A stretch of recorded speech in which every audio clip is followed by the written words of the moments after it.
चलिए, बहुत बहुत स्वागत है आप सभी का। Most welcome all of you again. Kalachuri dynasty यानी कलचुरी राज व्यवस्था में हम लोगों ने प्रीवियस क्लासेस में मुख्य रूप से जो रतनपुर की कलचुरी शाखा के अंतर्गत प्रमुख शासक हुए और साथ ही साथ जो लहुरी शाखा है हमारी, है ना, इस लहुरी शाखा पर जो प्रमुख शासक हैं इन पर आज हम लोग मुख्य रूप से बात करेंगे। ध्यान दीजिएगा, लहुरी शाखा यानी कि रायपुर की शाखा। लहुरी शाखा मतलब रायपुर की शाखा। तो लहुरी यानी रायपुर शाखा में मूल रूप से जिन शासकों ने यहाँ पर शासन किया, इन शासकों को आज हम जानने का प्रयास करेंगे। और आज हम ये भी जानेंगे कि छत्तीसगढ़ में लगभग 1200 वर्षों से अधिक यानी सबसे लंबे समय तक छत्तीसगढ़ प्रांत में शासन करने वाले कलचुरी राजवंश का मुख्य रूप से क्या प्रमुख इतिहास रहा है और इन्होंने कौन कौन से प्रमुख कार्य यहाँ पर किए, इन सभी बातों को ध्यान में रखते हुए आज की क्लास को यहाँ हम समाप्त करेंगे। ध्यान दीजिएगा, एकदम ध्यान से हमारे साथ साथ चलें। बहुत ही सरल और आसान हो जाएगा आपको समझना और चीज़ों को ध्यान में रखना, ठीक है। ध्यान दीजिएगा, लहुरी शाखा हम रायपुर पर हम बात कर रहे हैं। रायपुर शाखा में लगभग 23 राजा हुए हैं। लगभग कितने राजा? 23 शासक हुए हैं, 23 राजा हुए हैं। और इन 23 शासकों में, है ना, हम लोग केशव देव से लेकर के शिवराज सिंह तक जाएंगे। यानी कि केशव देव प्रथम शासक रहे होंगे। इनका टाइम जो पीरियड है वो एकदम एग्जैक्ट समझ में नहीं आता कि कब से कब तक इन्होंने एग्जैक्ट रूप से शासन किया रहा होगा। और शिवराज सिंह तक इनका शासन व्यवस्था हमें समझ में आती है। चलिए, फिर इन 23 शासकों में हम जो प्रमुख शासक हैं उन प्रमुख शासकों पर ही हम लोग आपसे डिस्कस करते हुए इस श्रृंखला को आगे लेकर के चलेंगे। जैसे कि ध्यान दीजिए, यहाँ पर एक राजा आपको दिख रहे होंगे जिनका नाम है केशव देव। क्या नाम है? केशव देव। केशव देव ने अपनी राजधानी बनाया खल्लारी। खल्लारी मतलब आज महासमुंद जिला पड़ता है खल्लारी। तो खल्लारी को इन्होंने क्या बनाया? अपना राजधानी बनाया। और इस प्रकार से अगर रायपुर क्षेत्र में लहुरी शाखा के परंपरागत संस्थापक, ट्रेडिशनल जो संस्थापक हैं, परंपरागत संस्थापक हैं, इस ओरिजिनेटर के रूप में हम लोग जानते हैं कि केशव देव ही वह शासक थे जिन्होंने खल्लारी, महासमुंद खल्लारी, खल्लवाटिका के नाम से इसको पुकारा करते थे। पहले खल्लवाटिका, खल्लारी बोल रहे हैं ना, पहले खल्लवाटिका बोलते थे। तो खल्लवाटिका नामक स्थान को इन्होंने अपनी कैपिटल बनाई, अपना राजधानी बनाया और यहां से फिर शासन करना प्रारंभ किया। तो परंपरागत संस्थापक कौन है अगर आपसे पूछा जाए तो आप कहेंगे लहुरी शाखा में परंपरागत संस्थापक कौन है भाई? केशव देव हैं। क्लियर? आगे बढ़ें। इसके बाद एक शासक का नाम आता है जिनको हम लोग कहते हैं लक्ष्मी देव। क्या नाम है जरा बताइए? लक्ष्मी देव। अच्छा, लक्ष्मी देव का शासन काल हमें स्पष्ट रूप से समझ में आता है कि इन्होंने लगभग 1300 से लेकर 1340 ईस्वी तक, लगभग 1300 से लेकर 1340 ईस्वी यानी लगभग 40 वर्षों तक इन्होंने इस क्षेत्र में शासन किया। कौन सा क्षेत्र है? खल्लारी या खल्लवाटिका में। तो मुख्य रूप से ये लक्ष्मी देव को ही 1300 से 1340 ईस्वी के मध्य रतनपुर के शासकों ने रायपुर भेजा था शासन करने के लिए, यानी लहुरी शाखा को वहां पर स्थापित करने के लिए। इस प्रकार से इन्होंने खल्लारी में ही, लक्ष्मी देव ने खल्लारी में ही रह करके, खल्लवाटिका में रह करके ही अपना शासन को आगे बढ़ाए, शासन को संचालित किया। ठीक बात समझ में आया? चलिए आगे बढ़ें। इनके बाद देखिए, लक्ष्मी देव के पश्चात हम लोग देखना चाहते हैं सिंहगण देव। ठीक, नाम क्या है? सिंहगण देव। नाम याद रखिएगा, नाम है सिंहगण देव। अच्छा, सिंहगण देव का शासनकाल कब से कब तक रहेगा? तो सिंहगण देव का शासनकाल 1300 से लेकर के 1380 तक, 1300 से लेकर के 1380 तक ये शासनकाल इनका होगा। एग्जैक्टली अगर 1340 कहिएगा, है ना, क्योंकि 1300 से तो उन लोग शासन कर रहे थे, इनके जो पूर्वज हैं आप लोग देखिएगा यहाँ पर 1300 से 1340 लक्ष्मी देव और 1340 से फिर आगे कौन शासन करेंगे? 1380 के लगभग सिंहगण देव। अच्छा, सिंहगण देव ना सन ऑफ लक्ष्मी देव थे, यानी लक्ष्मी देव के पुत्र थे।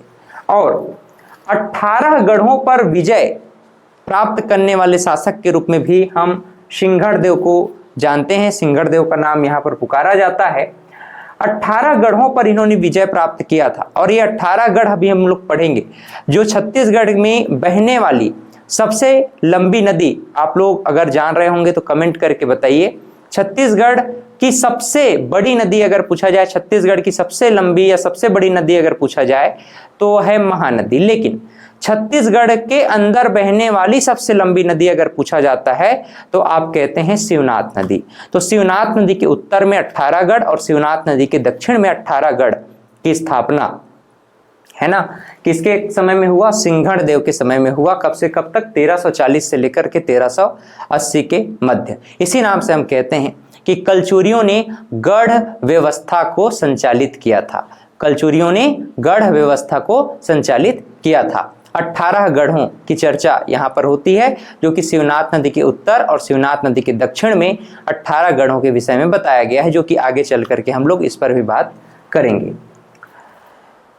रामचंद्र देव अगले शासक हैं। रामचंद्र देव, देखिए रामचंद्र देव।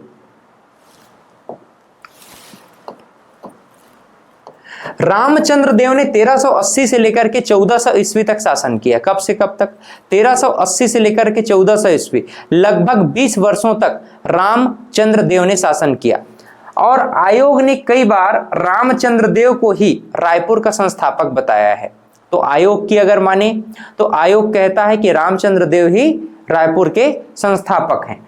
तो ऐसा माना जाता है कि जो रायपुर में कलचुरी शाखा है, अभी तक, इससे पहले सिंघड़देव तक जहां तक हम लोग बात करते हैं, तो अभी तक पूरी जो लहुरी शाखा है, लहुरी शाखा किसके कंट्रोल में है? खल्लारी में शासन करते हुए। किसके उपनिवेश में है?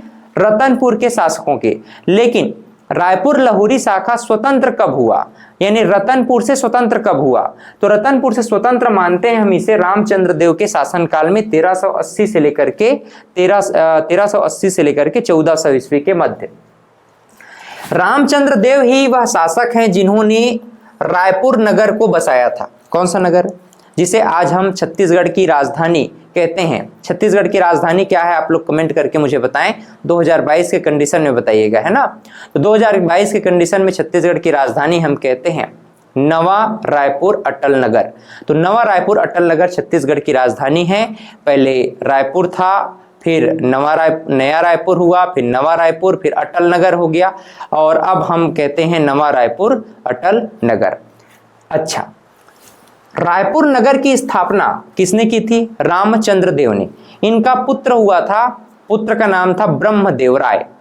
तो रामचंद्र देव ने अपने पुत्र ब्रह्मदेव राय के जन्म के अवसर पर एक नगर को ही स्थापित कर दिया। इस नगर का नाम रखा गया रायपुर। ठीक है, इसी नगर का नाम क्या रखा गया? रायपुर।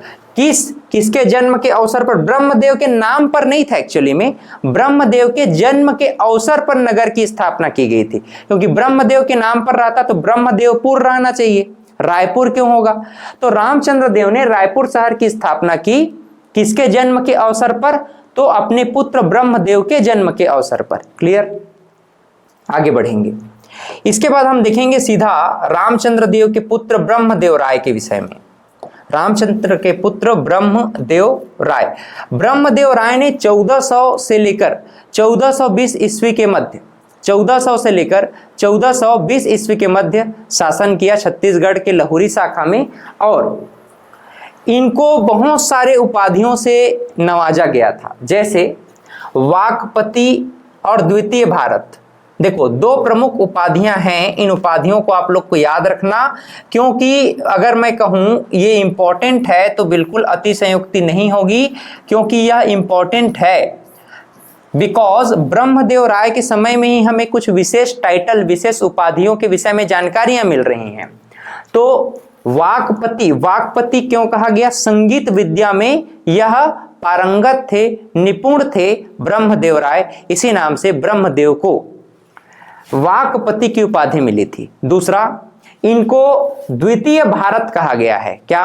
द्वितीय भारत, यानी कि छत्तीसगढ़ के लहुरी शाखा के शासक ब्रह्मदेव राय को द्वितीय भारत की उपाधि भी ये सुशोभित किए थे। इन्होंने मोनिंग देव को पराजित किया था। चूंकि आप लोग जानते हैं, है ना, आप लोग जानते हैं कवर्धा क्षेत्र में फड़ी नागवंशीय शासक हैं कौन? मोनिंग देव। तो मोनिंग देव को पराजित करना किसके श्रेय में जाता है? ब्रह्मदेव राय के श्रेय में जाता है।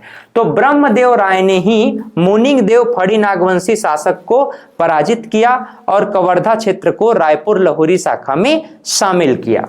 क्लियर? ब्रह्मदेव राय के जो शिलालेख हैं वो हमें खल्लारी से भी प्राप्त होते हैं और रायपुर से भी प्राप्त होते हैं। और ध्यान दीजिएगा, यही जो खल्लारी है, खल्लारी में प्राप्त शिलालेख 1415 ईस्वी का है और इस खल्लारी के 1415 ईस्वी के शिलालेख में यह ज्ञात होता है हमें कि यही ब्रह्मदेव राय हैं जिन्होंने देवपाल के द्वारा विष्णु मंदिर का निर्माण यहां खल्लारी में कराया था। ठीक है, तो खल्लारी के जो शिलालेख है जो कि 1415 ईस्वी का माना जाता है, इस शिलालेख में यह ज्ञात होता है, यह जानकारी हमें प्राप्त होती है कि ब्रह्मदेव राय ही वह शासक हैं जो कि देवपाल के द्वारा विष्णु मंदिर का निर्माण खल्लारी में करवाए थे। बात समझ में आया यहां तक? चलिए अब देखो, ब्रह्मदेव राय के समय में जो कविवर हुए उन कवियों ने कहा कि रायपुर तो सदा से विद्यमान था, ये जो है चारों युग में विद्यमान था। जैसे कि रतनपुर को चतुर्युगीपुरी कहा गया है, कुबेरपुरी कहा गया है, चारों युग में विद्यमान होने वाले। उसी तरह से जहां जहां शासक जिस क्षेत्र को अपना राजधानी बना रहे हैं ये भी चारों युग में विद्यमान था। भैया धरती जब से बना है तब से विद्यमान रहेगा, उसमें बहुत अतिशयोक्ति वाली तो बात ही नहीं होती है कि नहीं? तो ये सदियों से विद्यमान है क्या? रायपुर, ऐसा कहा जा रहा है। अब देखना, सतयुग, त्रेता युग, द्वापर, कलयुग और आधुनिक समय में इसको किस किस नाम से पुकारा गया? कलकपुर। सतयुग में कलकपुर, त्रेता युग में हाटकपुर, द्वापर युग में कंचनपुर, कलयुग में रायपुर और आधुनिक समय में रायपुर, फिर नवा रायपुर, नया रायपुर, अटल नगर और अटल नगर नवा रायपुर। तो इस प्रकार से हम नवा रायपुर, अटल नगर या अटल नगर नवा रायपुर के रूप में आज हम छत्तीसगढ़ के रायपुर शहर को जानते हैं। क्लियर है? यहां तक सबको समझ में आया? ब्रह्मदेव राय के पश्चात हम एक और शासक के विषय में पढ़ेंगे जिनको हम कहते हैं केशव देव। क्या नाम है? केशव देव। केशव देव ने 1420 से लेकर के 1438 कहिएगा, है ना, 1320 से लेकर के 1438 1420 से लेकर के 1438 ईस्वी तक इन्होंने शासन किया। अच्छा, अब ये कहां शासन करेंगे? तो खल्लारी क्षेत्र से शासन करेंगे, लेकिन है कहां पर इनका पूरा राजनीतिक व्यवस्था, कहां से पूरा प्रशासनिक व्यवस्था कहां संचालित हो रही है? अब रायपुर से संचालित हो रही है। आयोग ने चूंकि ऐसा माना जाता है कि रायपुर की जो लहुरी शाखा है, इस लहुरी शाखा के संस्थापक कौन थे? केशव देव थे। कौन? केशव देव थे। लेकिन आयोग ने किसको माना है? आयोग ने माना है रामचंद्र देव ने। तो ध्यान दीजिएगा, जब भी प्रश्न पूछता है तो रामचंद्र देव का ही नाम आपको लेना है। आयोग ने जो लिया है आंसर वही हम भी लेंगे, है ना। लेकिन परंपरागत रूप से संस्थापक लहुरी शाखा के कौन माने जाते हैं? केशव देव माने जाते हैं। ठीक, स्पेशली पूछेगा संस्थापक कौन है लहुरी शाखा के, तो रामचंद्र देव कहना। परंपरागत रूप, मान्यतागत रूप से लहुरी शाखा के संस्थापक किसे माना गया है, तब बोलना केशव देव, नहीं तो मत बोलना। ठीक, 1420 से लेकर के 1438। चलिए आगे बढ़े। अब देखो, अमर सिंह जो है ना, इनके समय में 1741 की बात है। कब की बात है? 1741 में रघु जी द्वितीय, हमने रघुनाथ सिंह के विषय में पढ़ा। रघुनाथ सिंह, रघु जी प्रथम थे उस समय। बिंबा जी भोसले अभी आगे हम लोग पढ़ेंगे, और है ना, जो कि छत्तीसगढ़ के प्रथम स्वतंत्र मराठा शासक के रूप में जाने जाएंगे। लेकिन हम अमर सिंह के संदर्भ में बात करें तो नागपुर में शासक कौन है? भोसला शासक रघु जी द्वितीय। रघुनाथ सिंह के समय में शासक कौन थे? रघुनाथ सिंह के समय में शासक कौन थे? रघुजी प्रथम और रघुजी द्वितीय अमर सिंह के शासन काल में है। अमर सिंह के शासन काल में भोसला, नागपुर के भोसला शासक रघुजी द्वितीय ने अपने सेनापति नीलू पंत के द्वारा, वहां पर हम लोगों ने भास्कर पंत के बारे में बात किया, यहां पर हमने नीलू पंत के बारे में बात किया। 1750 में आक्रमण करवा दिया, कहां? रायपुर में। अच्छा, रायपुर अभी स्वतंत्र शाखा बन गई है रतनपुर से हट करके। अब आक्रमण करवाया टकोली। टकोली कितना? टकोली 7,000 रुपए वार्षिक नजराना या टकोली इन पर जो है बोला गया कि तुम 7,000 रुपए टकोली, क्योंकि हार गया ना अमर सिंह। अमर सिंह हार गया किससे? भोसला सेनापति से हार गया। अब भोसला शासकों से हार जाने पर टकोली 7,000 रुपए वार्षिक देना तय किया गया और लहुरी की रायपुर शाखा अब मराठा अधीन कलचुरी शासन व्यवस्था के रूप में जाना जा रहा है। परगना इनको दिया गया अमर सिंह को रायपुर, राजिम और पाटन का। ये 3 परगना तुमको हम देते हैं, बाकी परगना जो है हम कन्वर्ट कर देंगे, शामिल कर लेंगे। कहां? 27 परगना था, अब बाकी परगना कहां कन्वर्ट कर दिया जाएगा? मूल रूप से हम लोग देखें तो अंग्रेजी शासन व्यवस्था में। ठीक है, अंतिम लहुरी शाखा और स्वतंत्र शासक माने जाते हैं, यानी कि कलचुरी लहुरी शाखा में अंतिम स्वतंत्र शासक कौन है? अमर सिंह। और अंतिम कलचुरी शासक रायपुर शाखा लहुरी शाखा में भी कौन है? अमर सिंह, क्योंकि ये आगे चल करके आक्रमण 1750 के पश्चात प्रथम मराठा अधीन शाखा हो जाएंगे लहुरी शाखा के अंतर्गत। क्लियर? तो ये डायरेक्ट क्वेश्चन किया जाता है और उम्मीद करता हूं कि ये प्रश्न आपको ध्यान में रहेगा। मोस्ट आईएमपी लिख लीजिए, ये एग्जाम में डायरेक्ट प्रश्न यहीं से पूछता है। इसके बाद मैंने आपसे कहा था कि हम शिवराज सिंह देव तक जाएंगे। शिवराज सिंह देव अंतिम मराठा अधीन शासक माने जाते हैं। प्रथम मराठा अधीन शासक तो अमर सिंह है और शिवराज सिंह देव 1753 से लेकर के 1757 तक लगभग 4 वर्षों तक इन्होंने शिवराज सिंह देव ने शासन किया और अंतिम मराठा अधीन शासक माने जाते हैं। उसके बाद तो पूरा छत्तीसगढ़ किसके कंट्रोल में जा रहा है? अब अंग्रेजी शासन व्यवस्था कंट्रोल में जा रहा है, नहीं बिंबाजी के कंट्रोल में जा रहा है, खास करके रतनपुर और रायपुर शाखा। तो यहां पर बिंबाजी 1798 में स्वयं प्रत्यक्ष मराठा शासन व्यवस्था के लिए रतनपुर आएंगे और बिंबाजी भोसले ने 1758 से लेकर के 1787 तक छत्तीसगढ़ में प्रत्यक्ष मराठा शासन को अंजाम दिया, यानी प्रत्यक्ष मराठा शासक उस समय तक बने रहे। ठीक, तो यहां तक सबको समझ में आ गया होगा उम्मीद करता हूं, क्योंकि बहुत कठिन नहीं है, सरल है बात समझना। तो मूल रूप से हम लोगों ने समझा कि केशव देव से लेकर के शिवराज सिंह देव तक रायपुर में कलचुरी राजाओं ने अपना शासन किया है। ठीक है, चलिए आगे बढ़ते हैं। इसके बाद हम कलचुरी कालीन शासन व्यवस्था पर और थोड़ा डिटेल में बात कर लेंगे। इनकी प्रशासनिक व्यवस्था क्या थी, इनकी यूनिट क्या थी और इनकी आर्थिक, सामाजिक, राजनीतिक स्थिति क्या थी, इन बिंदुओं पर भी हम लोग थोड़ा सा बात कर लेते हैं। देखिए, तो मूल रूप से हम लोग अब कलचुरी शासन व्यवस्था पर हम लोग बात करना चाह रहे हैं कि कलचुरी शासन व्यवस्था कैसी थी है। ठीक है, चलिए कलचुरी कालीन शासन व्यवस्था, जैसे कि हम जानते हैं कि राजा महाराजाओं का समय था, इसी नाम से हम लोग कह सकते हैं कि कलचुरी कालीन जो शासन व्यवस्था थी वो कैसी थी? राजतंत्रात्मक थी। कैसी थी? राजतंत्रात्मक थी।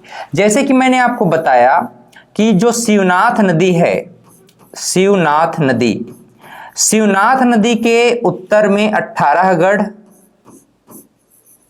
और शिवनाथ नदी के दक्षिण में 18 गढ़, इस प्रकार से कुल 36 गढ़ों की व्यवस्था हमको देखने को मिलती है। छत्तीसगढ़ या कलचुरी कालीन शासकों के समय में हमको देखने को मिलती है। इस प्रकार से इसी के अपभ्रंश के नाम से, छत्तीसगढ़ों के अपभ्रंश के नाम से छत्तीसगढ़ भी कह दिया गया। अच्छा, प्रथम बंदोबस्त अधिनियम 1868 के जो प्रथम अधिकारी थे मिस्टर चिस्म, तो मिस्टर चिस्म ने कलचुरी प्रशासन और राजस्व व्यवस्था पर लेख लिखा है, जहां से हमको कलचुरी कालीन शासन व्यवस्था के विषय में जानकारियां प्राप्त होती हैं।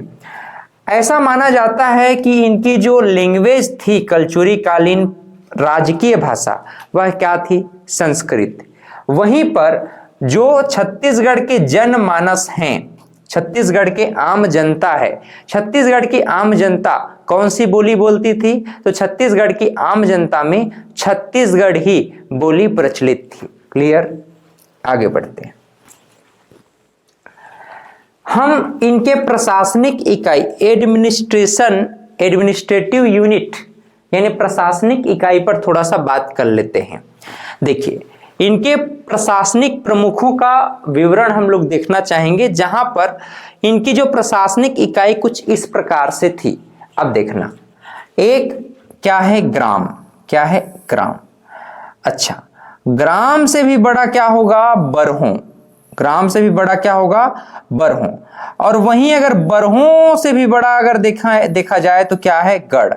और गढ़ से भी अगर बड़ा देखा जाए तो क्या है? मंडल। क्लियर है? बात समझ में आ रहा है? ग्राम के प्रमुख को कहा जा रहा है क्या? गौटिया। बरहों के प्रमुख को दाऊ या तालुका अधिपति, और गढ़ के प्रमुख को दीवान या गढ़ अधिपति, और मंडल के प्रमुख को महामंडलेश्वर कहा गया है। यानी कि जो प्रशासनिक इकाई थी ये 4 खंडों में मुख्य रूप से बटी हुई थी। कौन कौन सी? ग्राम, बरहों, गढ़ और मंडल। जहां हम ग्राम की बात करें तो इनकी प्रशासनिक इकाई की सबसे छोटी इकाई ही क्या कहलाता था? ग्राम। ग्राम के प्रमुख को क्या कहते हैं? गौटिया। ग्राम के प्रमुख को क्या कहा जा रहा है? गौटिया। अभी हम लोग जमींदारी व्यवस्था में नहीं आए हैं, जमींदारी व्यवस्था भी पढ़ेंगे। मराठा अधीन जो शासन व्यवस्था होगी, मराठा कालीन शासन व्यवस्था होगी, तो जमींदारी व्यवस्था भी हम लोग पढ़ेंगे आगे चल करके। ठीक है? तो गौटिया जो व्यवस्था है, ग्राम के प्रमुख को क्या कहा जा रहा है? गौटिया। तो रेवेन्यू डिपार्टमेंट के प्रमुख अधिकारी लोग हैं ये, है ना? तो ग्राम के प्रमुख को गौटिया कहा गया।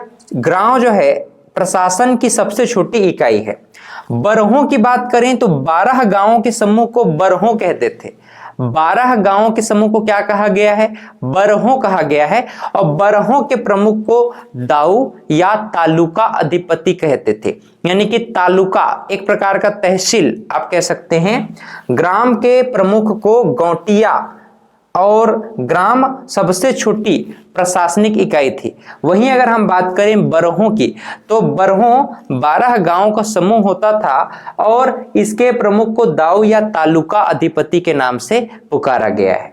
वहीं अगर हम बात करें गढ़ की, तो 84 गांव या 7 बरहों का 84 गांव, 7 सत्ते 84, 7 सत्ते 49, है ना? तो इसी क्रम में आप आगे बढ़ते जाओ। फिर 7 बरहों की अगर बात करें तो आप देखिएगा लगभग 7 बरहों में कितने गांव हुआ करते थे? 84 गांव हुआ करते थे। और इसको हम लोग 84 गांवों के समूह को क्या कह रहे हैं? गढ़ कह रहे हैं। और गढ़ के प्रमुख को गढ़ अधिपति या दीवान कहा गया है। और गढ़ के बाद इससे भी बड़ा क्षेत्र जिसको आज हम लोग जिला कह सकते हैं, है ना, तो मंडल कहा गया है। मंडल सबसे बड़ी इकाई होती थी। एक मंडल में लगभग 1 लाख गांव होते थे। एक मंडल में लगभग 1 लाख गांव, एक प्रकार का मंडल, यानी कि अब राजधानी आप कह सकते हो मंडल को, है कि नहीं। इसके प्रमुख महामंडलेश्वर, अभी हम कहेंगे मुख्य सचिव आप कह सकते हो, है कि नहीं। तो इस प्रकार से ग्राम, बरहों, गढ़ और मंडल ये मुख्य रूप से प्रशासनिक इकाई हमको समझ में आती है, कलचुरी कालीन प्रशासनिक इकाई। आगे देखिए, इनका जो स्थानीय प्रशासन था, डायरेक्ट क्वेश्चन किया गया है। इनकी जो स्थानीय प्रशासन थी इसमें पंचकुल संस्था होती थी। क्या? पंचकुल संस्था। ये पंचकुल संस्था वास्तव में गांव और नगर की स्थानीय प्रशासन को चलाने के लिए था। आज हम पंचायती राज व्यवस्था पढ़ते हैं, नगरीय निकाय व्यवस्था पढ़ते हैं, ठीक उसी के अनुरूप उस टाइम भी पंचकुल संस्था होती थी, जो कि गांव और नगर के स्थानीय प्रशासन को चलाने के लिए इसको लागू किया जाता था। इस पंचकुल संस्था में 5 से 10 सदस्य हुआ करते थे। लगभग 5 से लेकर 10 सदस्य हुआ करते थे, जिनको महत्तर कहा गया है। क्या? महत्तर कहा गया है। और इन महत्तरों के प्रमुख को महत्तम कहा गया है। महत्तर और महत्तम, महत्तर और महत्तम। तो पंचकुल संस्था क्या है? गांव और नगर की स्थानीय प्रशासन को चलाने के लिए प्रशासनिक इकाई, और पंचकुल संस्था में लगभग 5 से 10 सदस्य हुआ करते थे, जिनको महत्तर कहा जाता था, और इन महत्तर के प्रमुख को महत्तम कहा गया है। ध्यान दीजिएगा, नगर प्रमुख को पूर्व प्रधान और ग्रामीण प्रमुख को ग्रामकुट कहा गया है। और इस ग्रामीण का जो प्रमुख है, ग्रामीण क्षेत्र का जो प्रमुख है ग्रामकुट, ग्रामकुट किसके अधीन होता था? गौटिया के अधीन। यानी गौटिया के अधीन कौन है? ग्रामकुट। ग्रामकुट, फिर गौटिया, उसके बाद फिर कहां तक जाएगा? मंडल तक पूरा जाएगा, बरहों फिर मंडल तक जाएगा। क्लियर? अच्छा, इस पंचकुल संस्था के जो प्रमुख अधिकारी हैं, इन अधिकारियों को भी हम लोग थोड़ा समझ लेना चाहेंगे कि पंचकुल संस्था के प्रमुख अधिकारी कौन कौन हैं। ये भी आपके एग्जाम के पॉइंट ऑफ व्यू से इंपॉर्टेंट हो जाता है। जैसे मुख्य पुलिस अधिकारी, तहसीलदार, तहसीलदार कौन होते थे? पटेल। और लेखक हैं कर्णिक, शुल्क ग्राहक को छोटे करों को उगाहने वाला, प्रतिहारी सिपाही, पूर्व प्रधान, नगर के प्रमुख अधिकारी, ग्रामकुट या इन्हीं को ग्राम भोरिक कहा गया है, ग्राम मुख के नाम से जानते थे। और सोलकिक क्या है? कर वसूलने वाला अधिकारी। तो ये 8 प्रमुख अधिकारी हमको पंचकुल संस्था से संबंधित नजर आते हैं। आगे बढ़ते हैं। कलचुरी कालीन प्रमुख अधिकारियों को अगर हम देखना चाहें, समझना चाहें, तो अधिकारी कुछ इस प्रकार से आपको समझ में आएंगे। जैसे कि युवराज की बात करें तो युवराज जो है राजा का उत्तराधिकारी हुआ करता था। युवराज, युवराज के पश्चात हम देखेंगे महामंत्री। महामंत्री जो है सर्व प्रमुख अधिकारी होता था, जो राजा का प्रशासनिक सलाहकार होता था। फिर महामात्य मुख्य प्रमुख मंत्री हैं। अमात्य जो हैं मंत्रिपरिषद के सदस्य होते थे। महाअध्यक्ष सचिवालय प्रमुख हैं। महाप्रतिहार संचार विभाग के प्रमुख हैं। महाप्रमाद या जमाबंदी विभाग का प्रमुख होता था, जो भूमि लगान को निश्चित करता था, और यह एग्जाम में पूछा भी कहा गया है। महाप्रमाद भी और महाप्रतिहार भी। सोलकिक को तो हम लोगों ने अभी पढ़ा, कर संग्रहण अधिकारी हैं। पूर्व प्रधान, नगर के प्रधान अधिकारी, ये भी आईएमपी है। ग्रामकुट, ये जो है ग्राम में ग्राम प्रमुख का अधिकारी होता था। ग्रामकुट एक प्रकार का सचिव है, जो कि गौटिया के अधीन काम करता था। महासंधि विग्रह विदेश विभाग का प्रमुख था, ये भी आईएमपी लिख लीजिए। महासंधि विग्रह सचिव के विषय में अगर पूछेगा तो ग्रामकुट को याद रखना। ग्रामकुट किसके अधीन काम कर रहा है? गौटिया के अधीन काम कर रहा है। गौटिया उस समय का एक प्रकार का सरपंच है, उस टाइम का, है कि नहीं। महाकोटपाल की बात करें तो दुर्ग या किले की रक्षा करने वाला। महापुरोहित या महाधर्म कार्णिक यानी कि धार्मिक विभाग का प्रमुख, इसके अधीन दान पत्र लिखने हेतु धर्म लेखी का कार्य ये मुख्य रूप से करते थे। देखिए इसके बाद देखिएगा, इसके बाद हम बात करना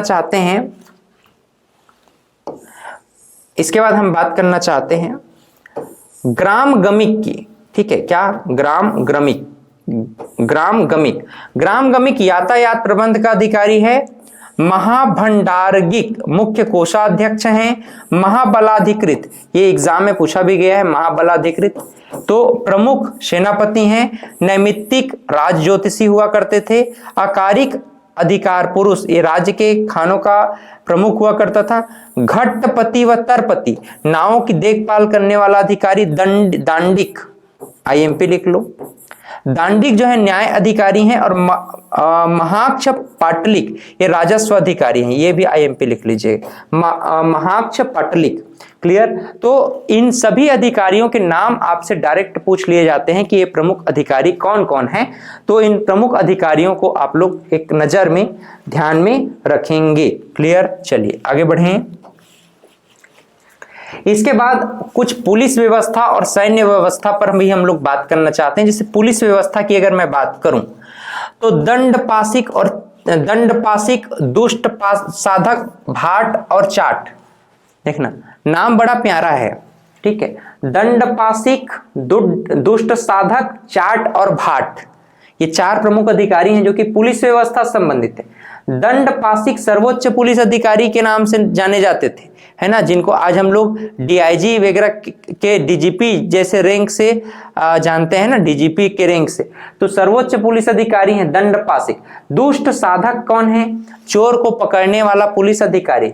चाट कौन है? लोगों के संपत्ति की रक्षा करने वाला पुलिस अधिकारी को चाट। भाट कौन है? शांति व्यवस्था को कायम रखने वाला पुलिस अधिकारी। वहीं सैन्य व्यवस्था की बात करें तो प्रमुख कौन होते थे सैन्य व्यवस्था के? राजा। सर्वोच्च अधिकारी महाबलाधिकृत मुख्य रूप से सर्वोच्च अधिकारी या सेनापति होते थे।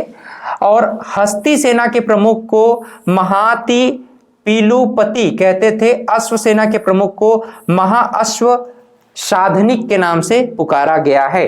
तो इन प्रमुख अधिकारियों के नाम भी एग्जाम में पूछे जाते हैं, चाहे मेंस हो चाहे प्रीलिम्स हो, तो आपको इनके नाम भी स्पष्ट रूप से याद होने चाहिए। चलिए आगे बढ़ें।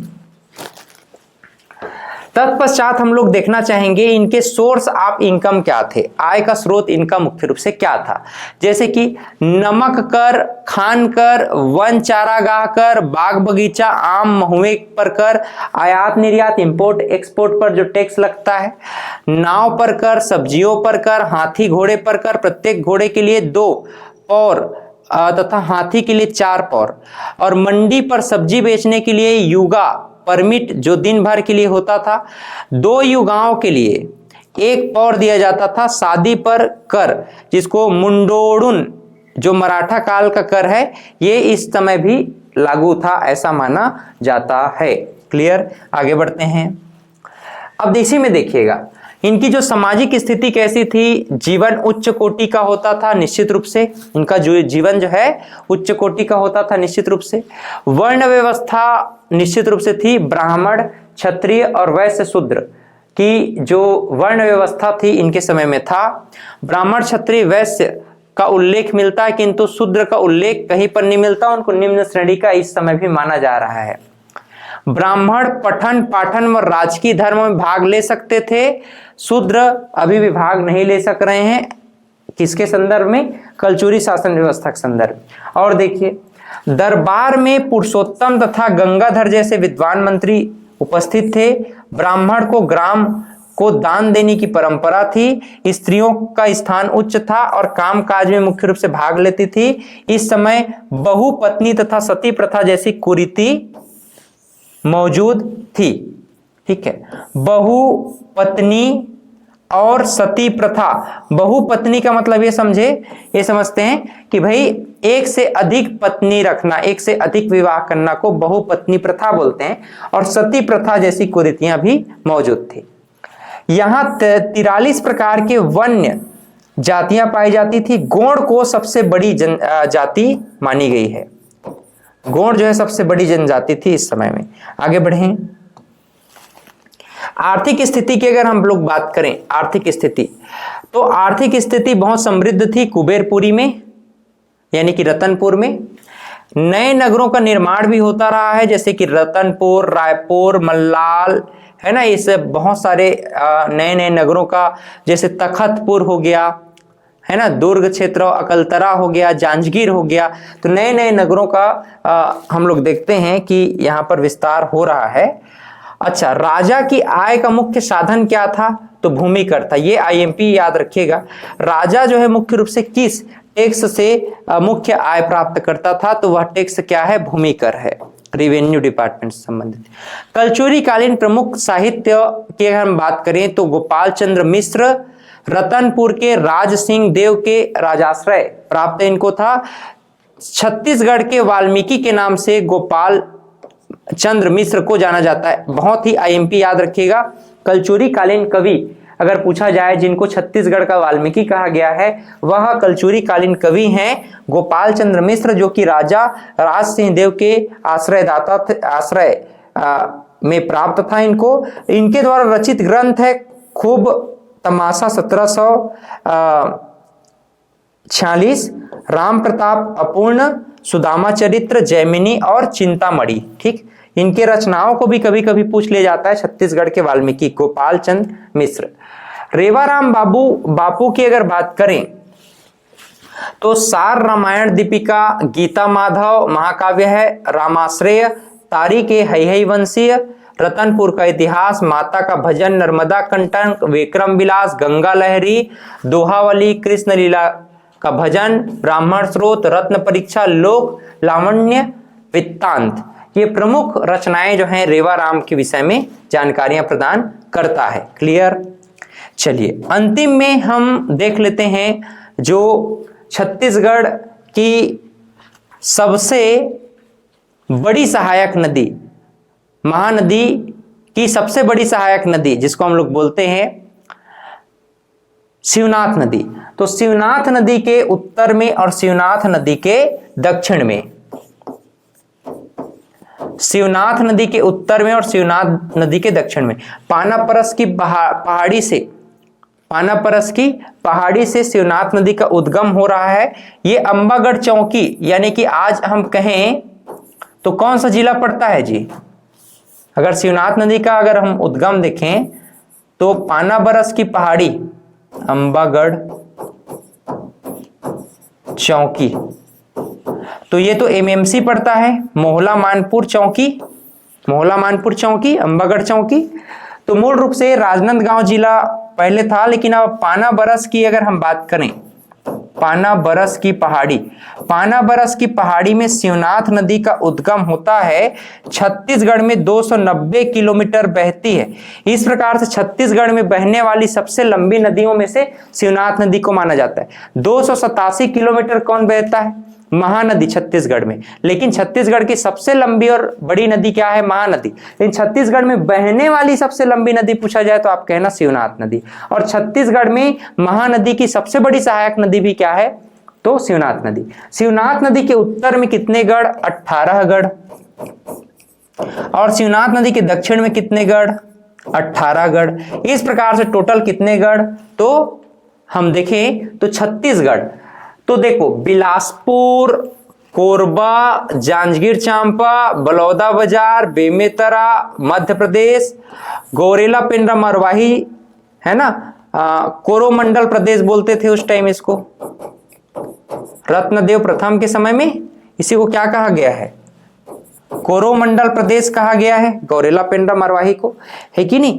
अब देखना, शिवनाथ नदी के उत्तर में बिलासपुर में रतनपुर, विजयपुर, ओखरगढ़, केदारगढ़, कोरबा में कोसगई छुड़ी, लाफागढ़, मातिन और उपरोड़ा, मदनपुर, खरौद, कोटगढ़ और सोठी जांजगीर चांपा में, सेमरिया, बलौदा बाजार, बेमेतरा, मारो, नवागढ़, मारो और नवागढ़ गढ़ है भैया, है कि नहीं? मध्य प्रदेश में आप ध्यान रखिए करकट्टी और कंडरी, गौरेला पेंड्रा में पंडर भाठा। वहीं अगर हम बात करें शिवनाथ के दक्षिण क्षेत्र में तो बलौदा बाजार में सिमगा और लवन, बेमेतरा से सारधा और सिरसागढ़, बेमेतरा में सारधा अच्छा बड़ा गांव है एक्चुअली में, आज जाकर के देखिएगा सारधा बहुत बड़ा गांव पड़ता है, सारधा और सिरसागढ़। अगर हम दुर्ग की बात करें तो पाटन और दुर्ग, बालोद से अकलवाड़ा और एकलवार, रायपुर से रायपुर और अमोरा जिसको हम बोलते हैं, गरियाबंद से फिंगेश्वर और राजिम, महासमुंद से खल्लारी, सिरपुर, सुअरमार और मोहंदी, और धमतरी से टेंगनागढ़ है, राजनांदगांव से सिंगारपुर, और एक अज्ञात जिले सिंगारगढ़ और सिंघनगढ़ के नाम से जाना जाता है। तो इस प्रकार से 18 और 18 टोटल कितने गढ़ हो गए? 36 गढ़ हो गए।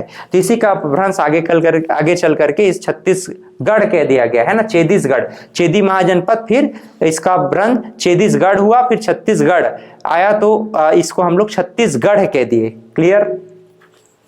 तो इस प्रकार से अभी हमने समझने का प्रयास किया है मुख्य रूप से छत्तीसगढ़ में कलचुरी राज व्यवस्था के अंतर्गत लहुरी शाखा और लहुरी शाखा के प्रमुख शासकों को।